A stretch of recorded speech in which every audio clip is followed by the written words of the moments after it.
Inverse trigonometric functions. Inverse trigonometric functions are really just looking at the sine, cosine, tangent, but in reverse. For example, sine equals opposite of our hypotenuse. However, the sine of -1, inverse function is the inverse of opposite of our hypotenuse. Cosine -1 is the opposite adjacent of our hypotenuse. And the tangent -1 is the opposite over adjacent. It really does what the opposite of the original sign is.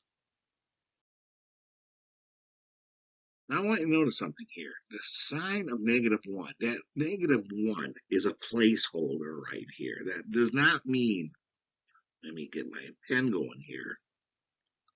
It does not mean it's 1 over sine 1 of x. It simply means the inverse function is also known as the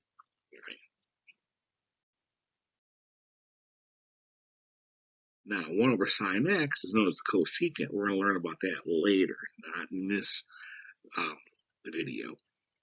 This is what it looks like. But don't worry about that right now. Now, with inverse trigonometric functions, we actually solve the problem here. Now, if I have what my ratio is, tangent -1, opposite over, remember, tangent is opposite over adjacent. When I do my calculator here, I've got distance here, opposite over adjacent, and I'm looking at this angle L. Here's my opposite, 35. My adjacent to angle L is 65. So it's going to be tangent -1, 35 over 65, or tangent -1 of 0.5385, which is 35 over 65. When I put tangent -1 in 0.5385, I get, in degrees, 28.30. That's all we're doing is we're using the inverse function to determine the actual original angle based on the ratios. Here's another problem. Cosine -1 of a j. Remember, cosine is adjacent over hypotenuse. So here is my hypotenuse. It's the longest side. And I should have put a right angle there. Here is 10. That's my hypotenuse. It's opposite to right angle. And it wants to know cosine, which is adjacent. This adjacent I. We don't know what it is here. Here's my I.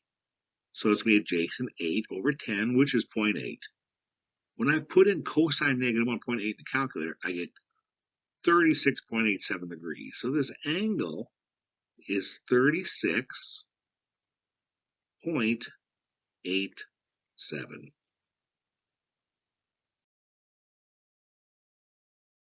Here is a triangle, again, right triangle, LYN. It wants me to find Y.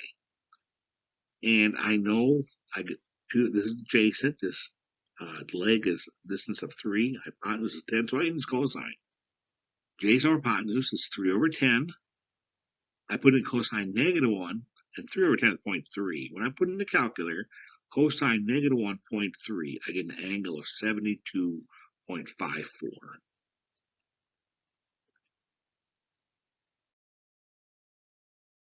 Now, what's interesting here is we can do this more than one way. I'm just trying to prove it here.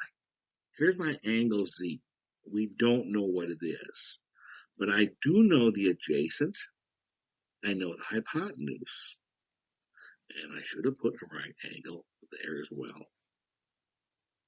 So, cosine of -1 is 4 over 9. My 4 is my leg. My 9 is my hypotenuse, which is 0.444. Remember that line above the line 4 means it goes on forever.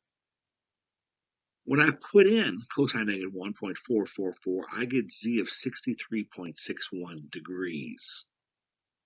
Now, what's interesting here is if I want to do the sine, and that would be right here. Here is O. I could do the same thing. Opposite of O is still going to be 4 over 9. 0.444th line over the third 4.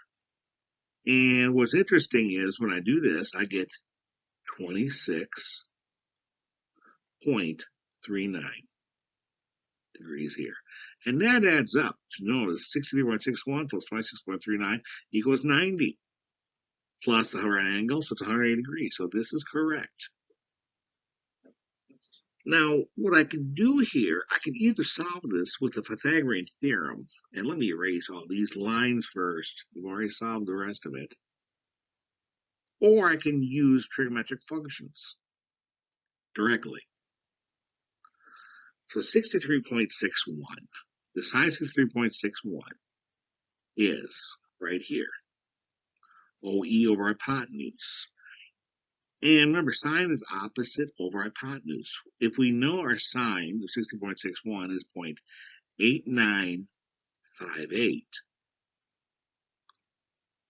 and then I put in my 9 for hypotenuse, it's really just some algebra here. Multiply 9 by both sides, that cancels this side out. And 9 times 0.8958 equals 8.06. Or what I can do is I can put in 4 squared, I know this, plus x squared, which in this case OE squared, I don't know what OE is, equals 92. I'm sorry, 92. It should be 9 squared equals 9 squared. And that is 4 squared is 16. 9 squared is 81. Use some subtraction with algebra. Subtract 16 from both sides. And I get OE squared equals 81 minus 16, which is 65. OE squared, the square root of OE squared is OE. Square root of 65 is 8.06. So I've just proven how using trigonometric functions is the equivalent of using the Pythagorean theorem.